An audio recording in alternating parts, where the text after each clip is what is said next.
And we welcome you into another episode of the Pinstriped Prospects Podcast, on to episode number 66. And as we think of Kyle Higashioka, can't help but be reminded that we can catch this podcast in audio format on SoundCloud, iTunes, Google Play, and TuneIn. You can also watch this podcast in high definition on our Facebook and YouTube pages as well. None of it possible without our good friends over at Velocity Wings. However way you've chosen to digest this podcast here today, thank you so very much for making us a part of your weekly programming here in New York. I'm Alex Zeller, and this past week saw a lot of nervous Yankees fans. And really, to be honest, I can't blame you. With major injuries to some of the biggest stars on this team like Aaron Judge and Gary Sanchez, with the struggles at the plate that this team has had, it's been a challenging time, but I am here to cheer you up. The doctor is in, folks, and by doctor I mean you should never, and I repeat never, ever take medical advice from me. But what I do have are feel-good stories around the New York Yankees organization that we'll get to in a little bit. Our very own Matt Kardos will join us to talk about what one affiliate's players did for their Bat Boy. We'll also talk about how my favorite rookie got called up to AAA and how he did up there. But before we get to all that, we'll start out the show in single A short season with the Staten Island Yankees and talk about what else? A bunch of their arms. That pitching prospects that you see down in the Staten Island Yankees are quite impressive, and we'll start by taking a look at right-handed pitcher Ron Maciano. Marinaccio was drafted by the New York Yankees in the 19th round of the 2017 MLB Draft out of the University of Delaware. The New Jersey native sizes up to 6'2" and 205 pounds. The Yanks are interested in the right-hander after his 2017 season, where he was dominant. 4-3 with the team, going 2.09 ERA at the time. In the Yankees system, Marinaccio started in the Gulf Coast League playing for the Yankees East. In 13 games played, Marinaccio went 3-0 on the season with a 2.30 ERA and a 1.149 WHIP. Here this year, Marinaccio started out in Advanced Rookie League with the Pulaski Yankees. He pitched in 10 games, going 0 for 2, both a 1.77 ERA, before getting promoted to the single-A short season Staten Island Yankees. Marinaccio made his debut for that team back on August 11th, where he did his job out of the pen. Marinaccio forced Lowell Spinners and Boston Red Sox prospect Tyler Esplin into an inning-ending double play. So far this season for the SI Yanks, Marinaccio has not rendered a decision quite yet, but in 2 games played so far, has a 2.45 ERA.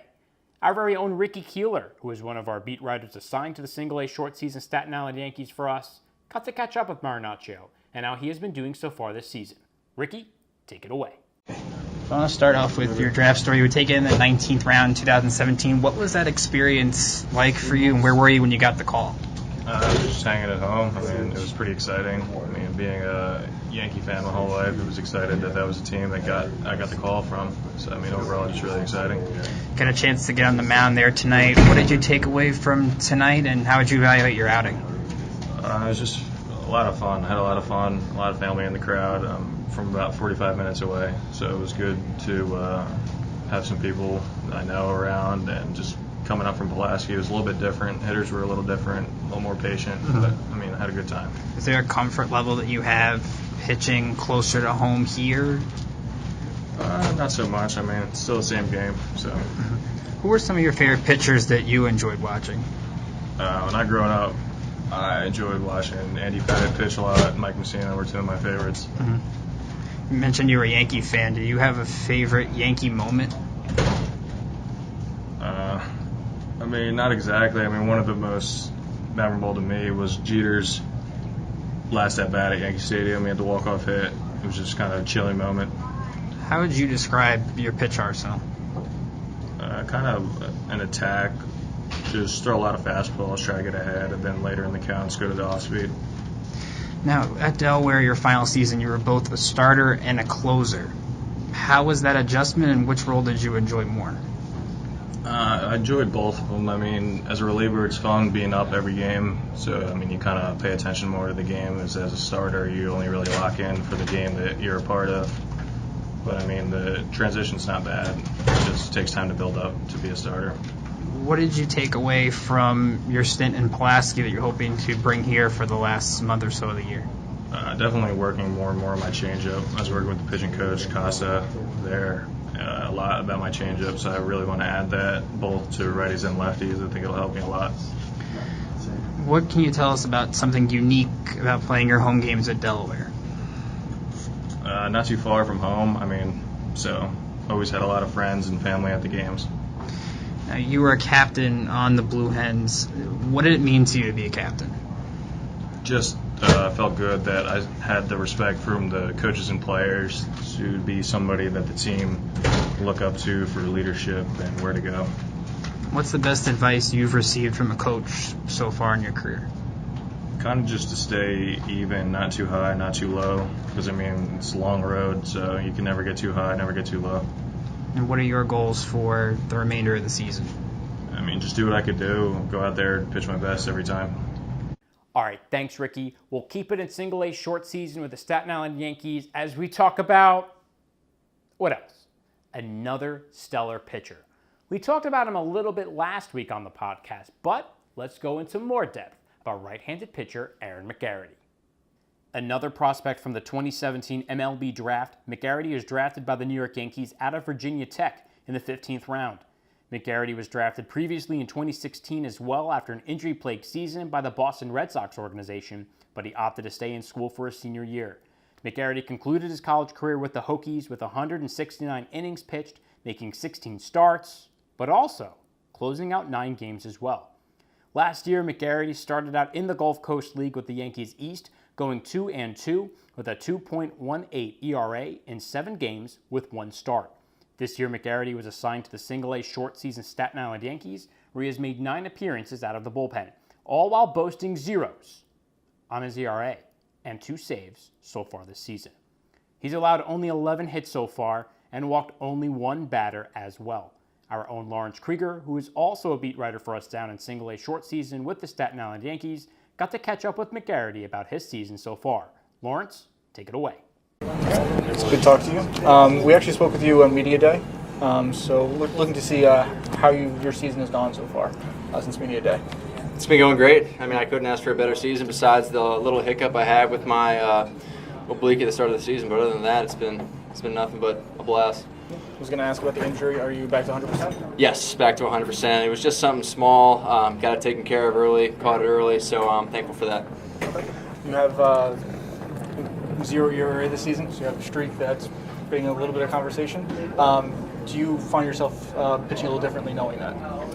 No, not pitching differently. I'd be lying if I said it wasn't in the back of my head. I definitely think about it before I go out there, but once I step on the mound, it's nothing but playing the game. Have your teammates ever mentioned it to you at all? Oh, for sure. They've been busting my chops about it. Oh, maybe today's the day you're gonna lose it or whatever. So they may give me a hard time, but it's all good fun. Can you just go over again what your pitches are, expected movement, and velocity?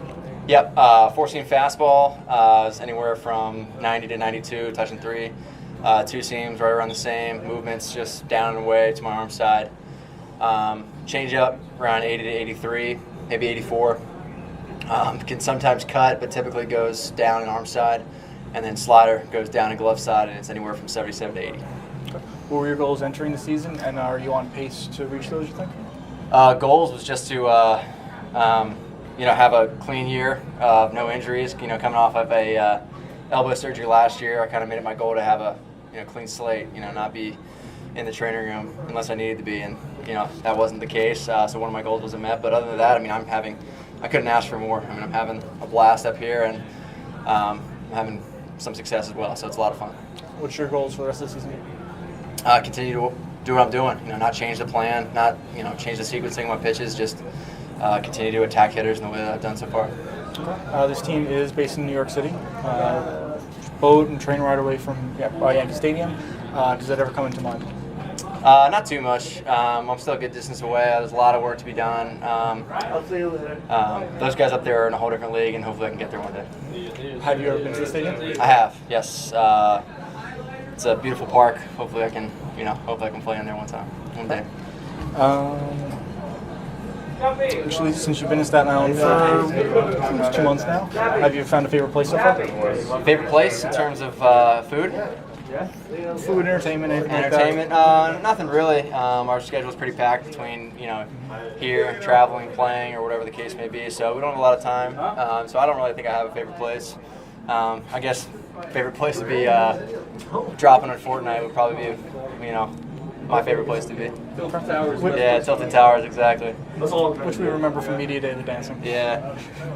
Part of what we were doing during Media Day was, since you were college teammates with Ricky Serum, he moved out pretty quickly. What was that kind of going on between the two of you? He's an exceptional player, and he's accomplishing great things right now. Being up in AAA right now, and I wish nothing for the best for him. Still keep in touch with him. Seeing how he's doing. He's having nothing but a blast today. Awesome. Thanks so much. Congratulations again. Yeah. Bye.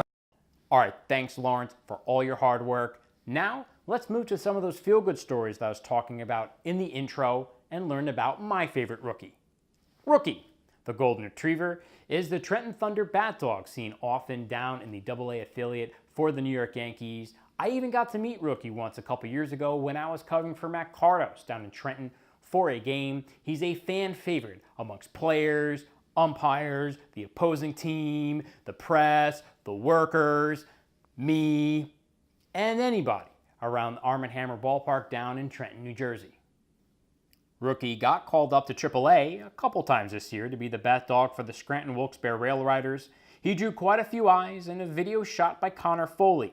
He's the Rail Riders beat writer for the Times-Tribune in Scranton. His Twitter handle is @RailRidersTT, and he's a great follow as well. Rookie struggled on the field while retrieving the bat, as many players in baseball tend to struggle once in a while on the field as well. It even caught the eye of ESPN, who decided to poke some fun at the situation at poor Rookie's expense. I'm going to sit here and pretend that it was all in good fun. Let's keep the good vibes going, shall we? Anyways, Rookie ran around the field in AAA, greeting players and umpires alike, giving the fans of Scranton an idea of what the atmosphere is like down in AA Trenton. As since I'm sure you were wondering, according to the Trenton Thunder's Twitter page, @Trenton Thunder, Rookie had a bounce-back game back on Friday. He retrieved 6 out of 6 bats, making his good boy percentage perfect. We'll keep it in AA as we finish up this podcast with what is truly an amazing story worthy of being highlighted. Let's learn more about Trenton Thunder Bat Boy Tommy Smith. Tommy has had one heck of a season. Normally he's seen as the Bat Boy for the Trenton Thunder down in AA and has been described by our very own Matt Kardos, who covers the team for us here on Pinstriped as the most jovial person in the ballpark. Smith has been the Bat Boy for the Thunder for the last 3 seasons. He serves as a source of inspiration for all that attend Arm & Hammer Ballpark down in Trenton, New Jersey. The 27-year-old recent bronze medalist in the Special Olympics has a special connection with the players in Trenton, the fans, and people around baseball in general. Ask no other than Tim Tebow. The former NFL player and current New York Mets prospect for their AA affiliate, the Binghamton Rumble Ponies, invited Tommy to be a special guest in the opposing dugout for a night. After much consideration, Tommy accepted Tebow's invite, donning a number 47 Rumble Ponies jersey, along with his Trenton Thunder batting helmet. Tebow, in general, does a tremendous amount with the special needs community through his charitable foundation. Smith has left his mark in the Trenton, New Jersey community with anyone that has come into contact with him, and the pitching staff for the New York Yankees affiliate in AA made sure he felt part of the team. They all pitched in together to purchase Tommy a custom Nakona baseball glove with his name and roster number stitched on it. Back on Sunday afternoon, our very own Matt Kardos joined me to talk more about Tommy Smith, what he has meant to the organization and to the community, and to share with us Tommy's story. I hope you enjoy. And are being joined now by our very own Matt Kardos, beat writer for PinstripeProspects.com, down in our AA affiliate with the Trenton Thunder. Matt, thanks for jumping on.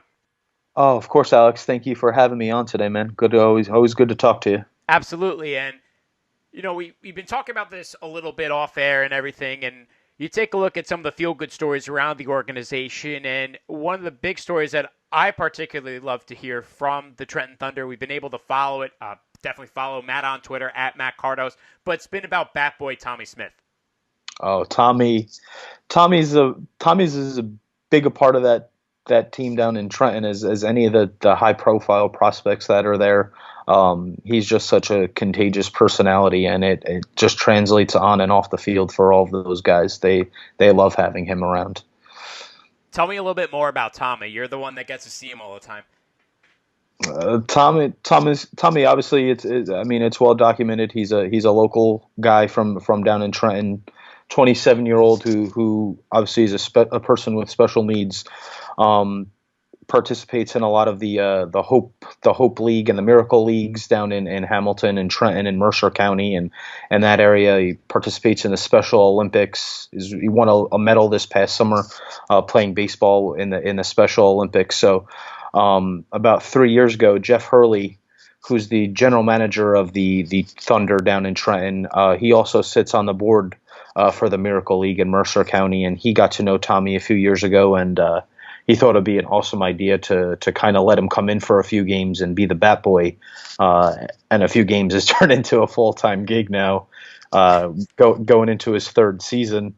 And he's really become a personality in of himself. I know a lot of people in years past have identified the Thunder, a lot of them through the Bat Dogs, Chase and Rook and Derby and now Rookie, and kind of Tommy's kind of the next one in that ring. Obviously, Rookie's there, and he's a big part of what they do down there and big part of the identity of the club. But Tommy's kind of taken on this almost celebrity role. I mean, he's gone viral almost in a sense, just with his personality and his contagious antics that have just kind of brought a whole new audience and a whole new group of people to kind of pay attention to the Trenton Thunder.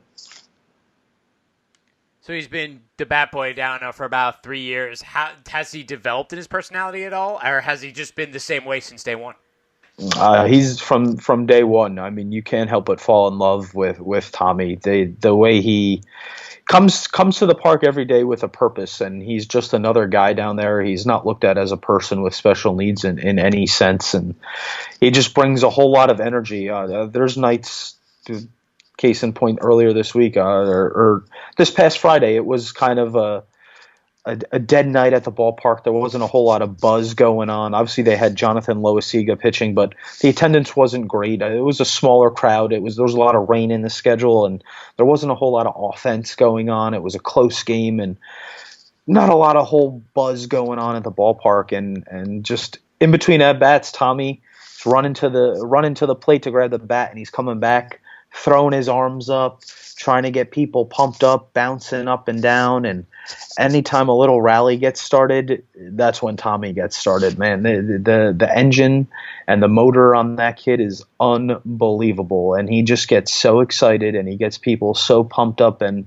the crowd kind of really rallies behind his energy. And it's awesome to see, even on nights where guys are having bad games, maybe 0 for 3 strikeouts, and then you walk back to the dugout and you have Tommy on the top step there to give you a hug, and it's like that could change your whole night. When you look at it, does the 3 strikeouts really matter? I mean, you have Tommy here to give you a hug, and sometimes that's bigger than baseball. And a lot of what Tommy does it's bigger than baseball. Just seeing him make a difference night in and night out, and seeing so many guys, some high profile prospects, and some guys who are up in the big leagues now who, when you ask them about their time in Trenton, a lot of guys, they just identify their time in Trenton with Tommy. Obviously, I went down to the Futures game and covered that for us, and right. The lone representative there was Justice Sheffield, and one reporter had asked him what his time in Trenton was like this year in terms of development, and he said, yeah, obviously Trenton is Trenton. It's Double A. It's another rung through the system, and the goal is obviously to move up. And he goes, what I'll always remember about Trenton is he calls him my guy. He said, my guy, Tommy Smith. And obviously Tommy got to go up to Triple A I think it was last weekend or 2 weekends ago. Manager Bobby Mitchell, who managed the Thunder for his first 2 seasons, before going to AAA this season, had Tommy come up as a special guest. So I know he got to catch up with Justice and Mike Ford and a lot of those guys who he's taken to in the last 2 years in Trenton. He got a chance to go up there and be the bat boy for Scranton for a night, and got a promotion just like a lot of other prospects are hoping for. So it's just kind of revolved into this huge love for Tommy. It sounds like he's as integral part of a team as any member of the coaching staff. Oh, for sure. He's just there every day, and he never. The good thing about Tommy is he never gets too high or too low. He's always constant. The energy is always constant. The love is always constant. The joy to be there is always constant. And he comes in there and he takes pride in it. A lot of people look at it as just the role of being a bat boy is not a really big deal, but for Tommy, he approaches that as much as I do every day. I show up at the ballpark with a job to do to report on it and to get the information to people who want it and to get the quotes and the stats and the video and all that stuff that people out there are looking for. That's a job. And Tommy goes there and the bat boy is his job. So while he brings energy and passion to it, he's there to do a job. And he, by doing his job, he brings, like I said earlier, it's more than just baseball. He brings the human element to it that a lot of people gravitate to. And he just does such an excellent job of kind of magnifying baseball and bringing it to a more relatable element. It must even help in a way with prospect development, because if you think about it, and Matt, you'll know more than me because you get to talk with these guys a lot more than I get to. But they come from all different parts of the country. Sometimes they come from other countries. They end up coming here being drafted by the New York Yankees. Maybe they're traded for, but the Yankees acquire them, and then they get put sometimes in random places like maybe a Trenton, New Jersey, where maybe they never heard of it 6 months prior. Having a guy like Tommy in that clubhouse, does it really help the players? Yeah, I think so. I think it loosens up the atmosphere. If you come in there as a new guy or somebody that's not familiar with the clubhouse or somebody that's not familiar with Trenton, Tommy's just a guy that could kind of cut that tension. And when he walks in every day, he's a big wrestling fan. He's a big John Cena fan who a lot of people probably know. He's one of the more popular WWE wrestlers for the last decade or so. Really, really popular guys in movies and commercials. I mean, he's all over. And he's just Google John Cena. You've probably seen his face. Yeah, he's one of the more identifiable people, not just in wrestling, but just celebrities. He's a pretty big celebrity. Yeah, absolutely. So his mantra or his catchphrase is "You can't see me," and he kind of goes up to his opponents and flashes his hand across his face like "You can't see me." So a lot of days when Tommy gets to the ballpark and walks in the clubhouse to get ready, everybody will just stop what they're doing, whether there's rap music, country music, whatever's playing, kind of goes off, and whoever has the iPod hooked up that day or the music rolling that day, and they'll play the John Cena entrance music, and it becomes a spectacle. He walks in with his hands up like he's John Cena, like he's the champion with both arms raised, and just kind of does the strut like John Cena would do with the "You can't see me" gesture.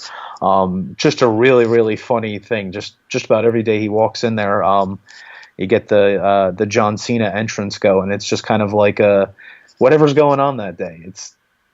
You got to do the entrance for Tommy Smith. It's just one way. It keeps the clubhouse loose. It's just part of the routine that happens and goes into it every day. And even a lot of times when Tommy is doing his bat boy duties on the field, if the Thunder score a run or the Thunder have some rally going, and Tommy will run to the plate to go grab the bat, and he'll look towards the other visiting dugout and he'll do the "You can't see me." "You can't see me" gesture across his face, pointing at the other team. It's just, and you can't be mad at it. It's just so much fun. That's the kind of stuff that he brings that you can't really ever have any kind of stress or tension when you have that fun stuff going on. It sounds like regardless of what uniform you're wearing on the field, or even if you're just a fan seeing it down at Arm & Hammer Park, that Tommy's really become a huge part of the game. Yeah, for sure. I mean, I'm sure it's well documented now at this point, but like you said, it's a perfect way to put it. No matter what uniform you're wearing, because Tommy's worn the visiting uniform a few times this season. Obviously, it's well documented now that Tim Tebow, who's just a great person, going beyond the baseball field. He's one of the best people you'll ever meet. Does a lot for people with special needs. Obviously hosts his Night to Shine through the Tim Tebow Foundation each and every year, one that I've actually personally volunteered at quite a few times. But just does a lot for special needs people. And in his first trip into Trenton in early July, Tim had obviously taken notice of Tommy and as a person with special needs and all that he's doing at the ballpark. So kind of took him under his wing and took a liking to him and went up to him and talked to him and just kind of got like everybody else. I mean, he's contagious and kind of fell for Tommy right away, to the point where in the next time they came to visit, he got Tommy to put on a Binghamton uniform and come play Bat Boy for Binghamton for a night against the Thunder. So a lot of the Thunder kind of made a running joke out of it, like he was the traitor and he was the enemy. I remember Jay Bell walking past him on the third baseline saying "Don't come back," all this stuff, just kind of joking around with him. And then even not even involving the Thunder, but the Binghamton actually had Tommy come up on a separate road trip up to Binghamton, with the Thunder not even involved, just to do Bat Boy duty for them for a night, just because of how close that he'd become with Tebow. And then it kind of all came full circle at the Eastern League All-Star game. Obviously, the Thunder had hosted that this year, and Tebow had come back for a third time in about 4 weeks to see Tommy, and all the other guys in the Eastern League who see him from that other dugout on a normal basis were now in the same dugout with Tommy, and it was just awesome to see them all kind of gravitate to him and hug him and kind of just show all the love that they could to him. And I remember a funny moment on the field the day of the Eastern League All-Star game, kind of when batting practice is going on and all the media is on the field, just kind of hanging around watching BP and grabbing players for interviews as they come out of the batting cage and go back into the dugout. And I remember the first few minutes that Tommy and Tebow had reconnected, and Tommy kept trying to hand his cell phone to Tim Tebow for him to put his cell phone number into his phone. And Tebow kept getting distracted because he had to go take rounds at BP, but Tommy was super persistent, and he just kept going, Tebow, and he kept handing him his phone, and I mean, it worked. Tebow ended up putting his number in his phone, and I mean, it's kind of at Tommy's will now. I mean, he could give Tebow a call whenever he wants now because they've connected as friends, and I know Tim really took a appreciation and a liking to everything that Tommy brings to the ballpark on an everyday basis. So it's just awesome to see so many people who come from, like you said, all walks of life. I mean, Tim Tebow, high-profile NFL player, Heisman Trophy winner, trying to make it in baseball himself. Yeah, on cable TV every week, every chance you get, he's on ESPN. And for this guy to end up in a small town of Trenton, New Jersey, connected with Tommy Smith, I mean, you can't really script it. It's just perfect the way it all played out, and it's just fun how all these guys come from other countries and walks of life and other professions, and they just wind up here and they connect with Tommy, and he impacts them for the better. It's really amazing when you take a look at the impact that Tommy has had on both home and away teams. You take a look at a guy like Tim Tebow, obviously picked up by the New York Mets as a prospect, and a lot of people thought that he was a joke. So for Tim to kind of take time away from trying to show Mets fans and baseball in general that he's a serious prospect in the New York Mets organization to kind of work with Tommy, how did all that really start? Tebow is the guy that will tell you that he's here to play baseball, not necessarily to play baseball. Like, it's his goal to reach the big leagues, and that's his obviously number one goal, but he's trying to do as much as he can to impact people's lives beyond the game. If him playing baseball can attract special needs groups, church groups, youth groups, stuff like that to come out to the ballpark and watch him play, and bring people together. If him taking time to sign 300 autographs before the game brings a smile to his face, that's more important to him than getting a hit. He'd rather do that than get a hit that day. He's on the record as saying that. So, wow. Obviously, like I've said earlier, Tim does a lot with people with special needs. Throws the Night to Shine every year, which, if you're not familiar with it, it's I think it's grown every year. I think it's at the point now where it's 700 different churches, not just in America but around the world. The Tim Tebow Foundation fully funds it and hosts it, in 700 different locations, and in one night across the world, a prom is thrown for adult people with special needs. It's almost like at the end of every night, each and every one of them is crowned prom king and queen, and they get to dress up in a suit and come in limo, and they walk down a red carpet entering the proms, and they have a whole contingent of almost paparazzi people to take their pictures, and they get their hair done and their makeup done, their shoes shined prior, just to make them feel like they're a big deal. And Tim Tebow pays for this, and the foundation funds this over 700 locations under one roof every year for people with special needs. So he really has the heart for people who have special needs. So when I think he comes into Trenton not really knowing, like you said, you roll into Trenton, you don't know who Tommy Smith is. You've never heard of it if you're a visiting guy a lot of times if you've never been there.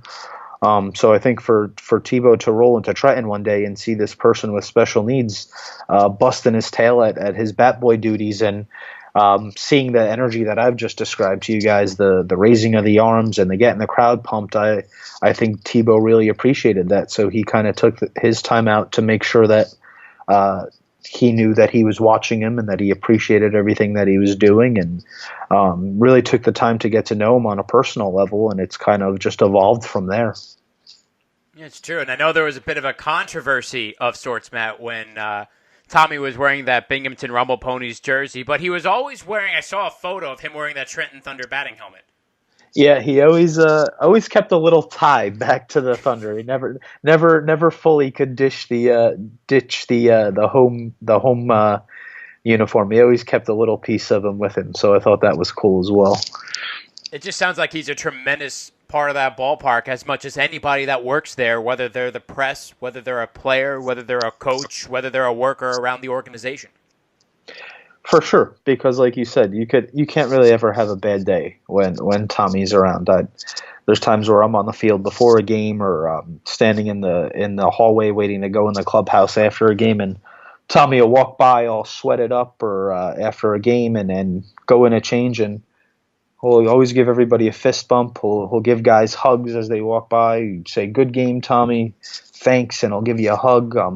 Just so unassuming and so welcoming and comfortable around everybody. If he doesn't know you, if you say hi, Tommy, he'll say hi back.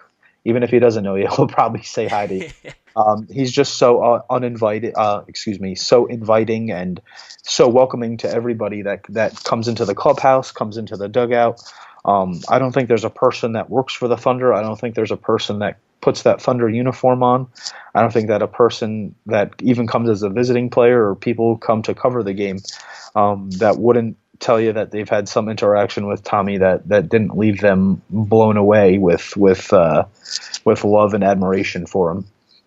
It's really incredible to see, and even for him to develop that much of a relationship with someone that is an away player that was kind of dropping in. I know Tebow is pretty famous, obviously being the former NFL quarterback, and he's a big celebrity and does all these different kinds of things. But it's just really cool to see a story like that really, and it's just something that you said, really transcends the game. Yeah, for sure. It's all about, at the end of the day, baseball is a game, and you show up 7 o'clock every night, play 9 innings, and then you go home and you do it again the next day. So when somebody has the opportunity to go beyond that, it's just another day at the ballpark. But when you could really start talking about impacting lives and changing lives and making a difference, and bringing attention to people with special needs, to not have them just viewed as somebody with special needs, but have them viewed as somebody who's an integral part in a successful operation like the Trenton Thunder. You'll find that when they talk about Tommy, they don't ever mention that he's a person with special needs. If you didn't know that, or if you had never seen him, just by the things that you hear people talk about, you wouldn't even know, because he is that important and that loved around there. And I think that it's awesome that so many people have really brought to light the fact that Tommy is beyond everything else that he deals with on a daily basis. He's just an awesome human being, like everybody else. So when you could come to the ballpark every day, and set your struggles aside, or even your successes aside, and just kind of bring, like I said earlier, bring that human element to it, where it's all about connecting with people and building relationships. That's what it's all about. At the end of the day, it goes far beyond the game. Absolutely. It's an incredible story, and that's why I wanted to get you on here, Matt. Because if anyone, and I know you've done some volunteer work, you said a little bit earlier in the interview, but for anyone that's ever worked with people of special needs, and a lot of people can't get over that label or see beyond the challenges that they face in their day-to-day life, and to see a person like Tommy Smith really show how integral part of the community he is amongst the Trenton Thunder players and the Trenton Thunder organization as an affiliate of the New York Yankees is really something that's incredible. Yeah, absolutely. And like you said, I know Tommy has been there now for 3 seasons, and he doesn't. I've never asked him, but I would think that you don't want to be looked at any different. That's the main objective. You want to go out. You want to feel like you are just another part of the team, and that's what he is. He's not looked at as a person with special needs. He's looked at as just another one of the guys in the clubhouse in a uniform that's there to do a job. But for him to be able to kind of just go out and go about his business every single day is super admirable. And I'm going to be just a short plug, but I'm going to be working on a story on Tommy this coming week that should probably hit sometime later next week or next weekend. But I want to be talking to a lot of these guys and just kind of getting their thoughts and their words on what Tommy means to them as players and people in the clubhouse. And I'm going to be talking, obviously, to manager Jay Bell and a lot of the players and just some of the staff around the Thunder, just to kind of put it all into perspective as to how much he really does mean around the ballpark. Yeah, absolutely. In preparation for a lot of the interviews you're going to be doing, how much of an impact do you think Tommy really has made? Because I've seen photos upon photos of him. I uncovered one where Greg Bird, current first baseman for the New York Yankees, while he was in AA, you see a picture of Tommy. I guess he got tired during the game and kind of took a quick nap on him. And it's kind of seeing all the different players interact with him on an everyday basis. He's just another member of that team. Yeah, that's actually one of my favorite things to do. I a lot of times I like to Mike Dill, who's the team photographer. He's a great guy, and even previously Dave Schofield, who was the team photographer there. One of my favorite things to do over the last 3 years is after every game, the photographers will obviously upload all of their game photos onto the Thunder Facebook page, and there's usually a pretty sizable gallery, 40, 50, sometimes even more photos, and a lot of it's fan photos, and then there'll be game action photos, and you can't not scroll through any gallery and see 5 or 6 photos of Tommy, and probably every single one of those galleries for games that he works. And if you just look at him, you see the passion spewing out in every single photo. There's never a dull photo of Tommy. You could a lot of times find photos of players in the dugout that they'll take like almost candid shots, and they're kind of just sitting there with really dull expressions or not much emotion being shown. But every photo that you'll find of Tommy, even today, I know I had looked at Mike Dill's photos that he had uploaded and from Friday night, and I think the first photo I clicked on was Tommy with a bat in his hand with both of his arms raised and a smile from ear to ear. The face was just lit up, and this is probably a photo taken in the middle of a game, not much going on, and just the glow on his face was awesome to see. And that's just the first photo that I looked at today. So it's one of my favorite things to do, to be honest with you. I just love seeing the passion and how much he loves doing it. And I think I've said the word 1,000 times since I came on with you, but contagious is the best word that I could use to describe Tommy. You can't not be around him and leave not feeling a positive impact. It sounds good, because when you take a look at AA in general, that's a huge test about, are you going to make it, or are you just another guy in the system? Yeah, for sure. To have somebody like that around all the time, bringing those good vibes and that positive energy, where you have so much pressure on you, and the pressure to perform is so great. like I said earlier, you could be having a good night or a bad night. If that 3 strikeout night, it's not great for your development. But No. when you have a guy like Tommy there who's there to lift you up and kind of give you a hug or like you said, Greg Bird's case, take a nap in his lap, how can you get mad? How can you sit there mad about striking out 3 times? You have Tommy there with you, man, and I can't say it enough. It just goes beyond baseball. The human element is so much greater than the game, and obviously it's important, and these guys are there to do a job, and the ultimate goal is to make it to the big leagues. But anytime that you could have that little distraction or that little ounce of encouragement to say, hey, look, I might have had a bad night, but it's not so bad. It's really not. I think that's huge. So I definitely think that it's obviously a question I'm going to pose to these guys to find out for sure. But I would think that just having him around is absolutely an asset to their development. Absolutely. When you take a look at baseball in general, it's a game of failure. If you hit a ball 3 out of 10 times, you're a pretty good hitter in general. So when you take a look at that, there's a lot of stress, especially at this level down in AA, where you have to produce and do well to continue your development to still be seen as one of these top prospects in the organization. It's kind of that benchmark of what kind of player you're going to be for the organization. So in order to break some of that tension and break up some of that stress, I'm sure what Tommy does is tremendously beneficial for these players' development in kind of relaxing and taking it one at-bat at a time.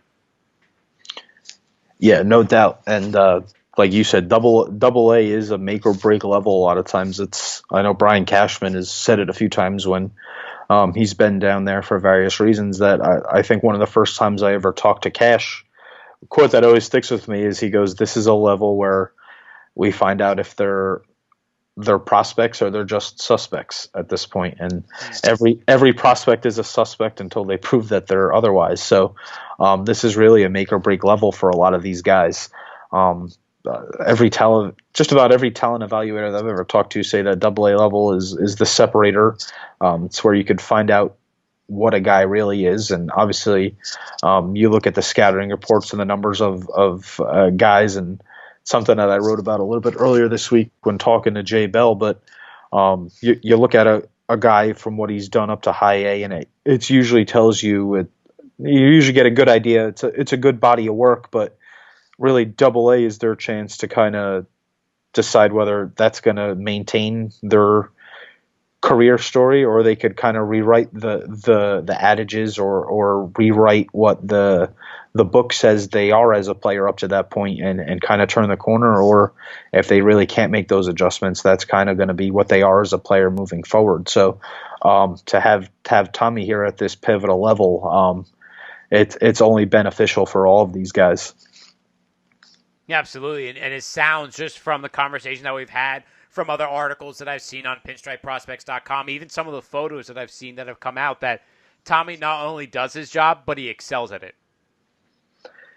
Yeah, absolutely. He cares so much about it. And obviously, like I said earlier, the Thunder are known for the Bat Dogs, who have done such a great job throughout the family trio of Chase, Derby, and now the third generation dog of Rookie, who's still there and who's done an unbelievable job, really only in his second full season of fetching the bats. And obviously that brings national attention and notoriety for how many other teams have a Bat Dog. Sure, we just talked about Rookie here on the podcast. Yeah, so to have Rookie who's out there fetching bats, and then to bring out another heavy hitter in Tommy, I'd venture to say that the Thunder probably have the best bat fetching and bat boy staff in all of baseball. Yeah, I think it's undisputed. I wouldn't dare try to dispute it, that's for sure. But one thing that I really found interesting was something that you had retweeted out, and it has to do with the players going out of the way in order to make Tommy really feel a part of this team.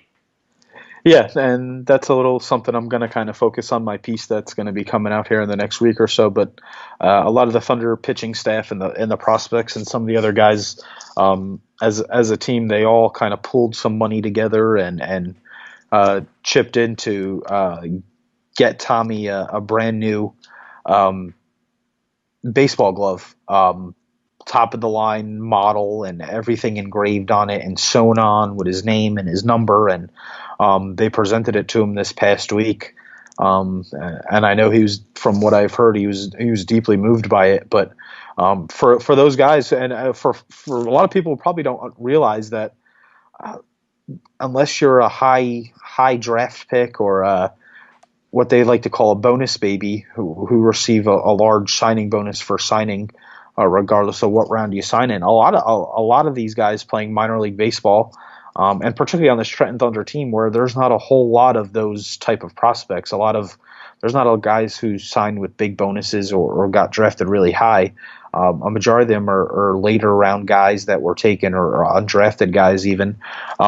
Those guys don't make a lot of money. They make less than minimum wage when you factor in everything.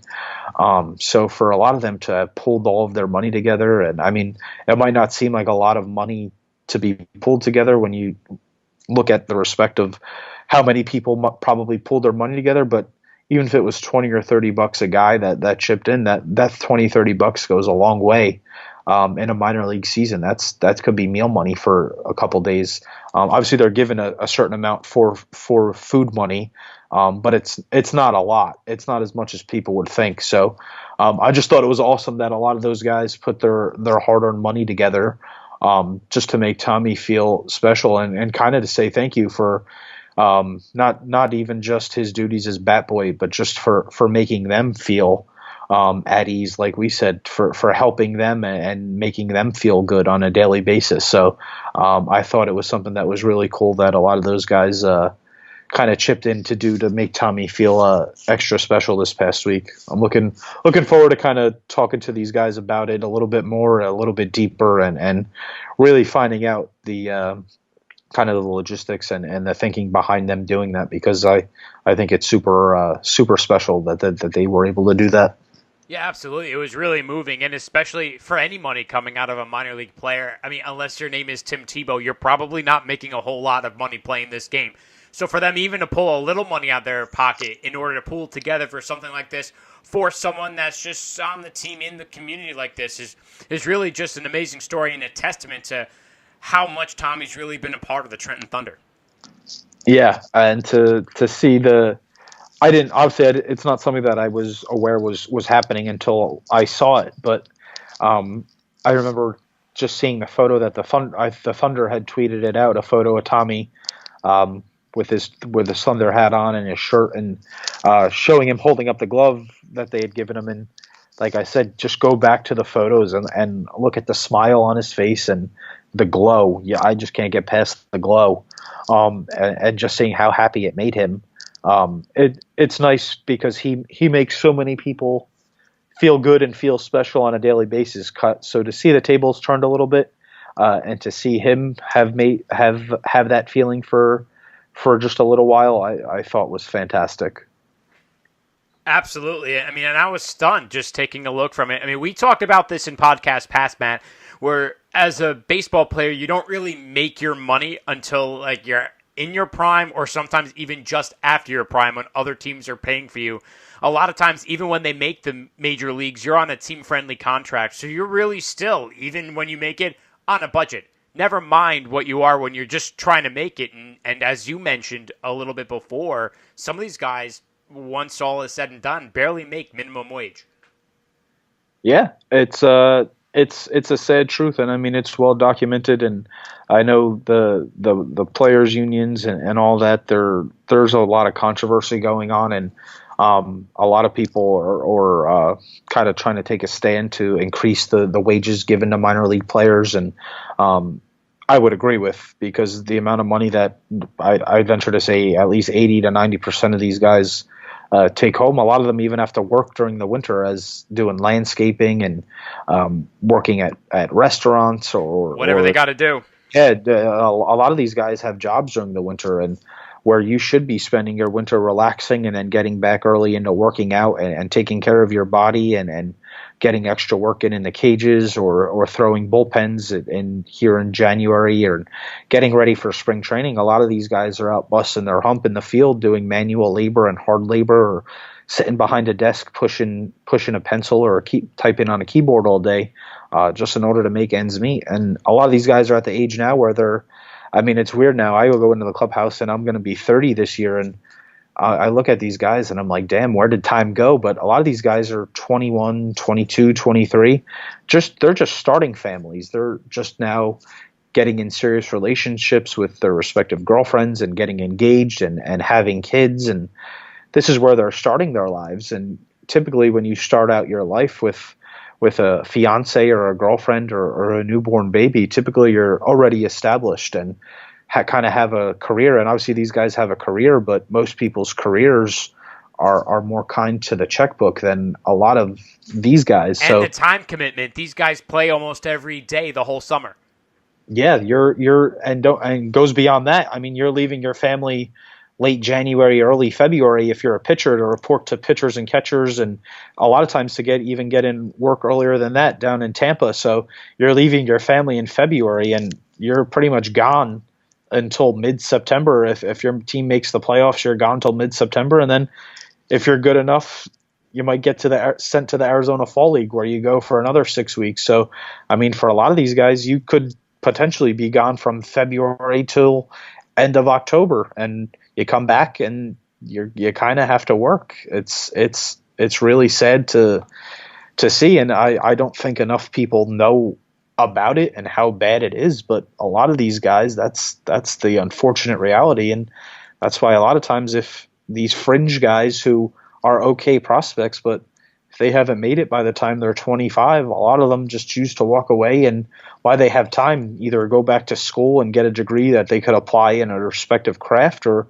they go out and use the degree that they got before they got drafted and find another line of work that they could actually survive on. So, yeah, I mean, I know we're getting a little bit off topic now as far as minor league salaries. But for a guy to take money out of his own pocket while making all those sacrifices to make Tommy Smith feel like a huge part of the team, just to benefit him, to give him something back for what he's given to some players.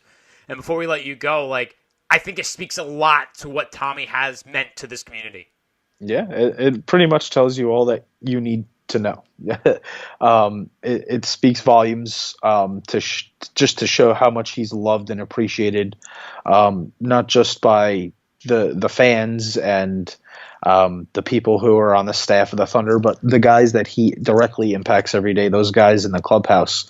So for them to be able to put that small amount of money into just nothing more than a baseball glove, something for him to play catch with, something he does every day. Before games when guys are throwing in the outfield, Tommy's kind of right there with him, playing catch with a ball boy, or he'll play catch with the different players down on the foul line. So, I mean, for him now to have a glove with his name sewn onto it and his number, a big time, really, really nice professionally made glove like a lot of these guys have, really just makes him a little bit more feel like he's part of that team now. He's got a glove just like these guys. So I thought it was just a super special thing for them to do. And I'm really looking forward to documenting all that went into it this coming week. And I'm looking forward to reading your continued work down in AA Trenton Thunder. You can find this piece on pinstripeprospects.com. You said sometime late this week, maybe next week. Yeah, it's something I'm going to be working on throughout the coming week. So I'd expect it should be ready by, I would think, at the latest next weekend. Dude, I can't wait to see it. In the meantime, follow Matt on Twitter at Matt Kardos. You can see all of Matt's work as he covers the Trenton Thunder for us here at pinstripeprospects.com on the website as well. Matt, thanks so much for coming on with us. Yeah, no problem, Alex. Thank you for having me. It's always a good time. All right, thanks, Matt. Once again, a truly remarkable story about Tommy Smith and the Trenton Thunder. And on that high note, that'll do it for us here at the Pinstripe Prospects Podcast, episode number 66, named, of course, for Kyle Higashioka, but really, it's Tommy that's on our mind still, isn't he? For Ricky Keeler, Lawrence Krieger, and Matt Kardos, of course, I'm Alex Zeller, thanking you once again for making us a part of your weekly programming as you digested this podcast, courtesy of our good friends over at Velocity Wings. But before we go, Pinstripe Prospects could use your help. In an effort to continue our unparalleled coverage of the New York Yankees minor league system and to avoid a paywall on our site, we are currently seeking donations. If you feel so inclined, every little bit does help. I want to thank you all for watching. I want to thank those that have donated so far, and I will see you guys on Saturday with another edition of the Farm Report. See you then.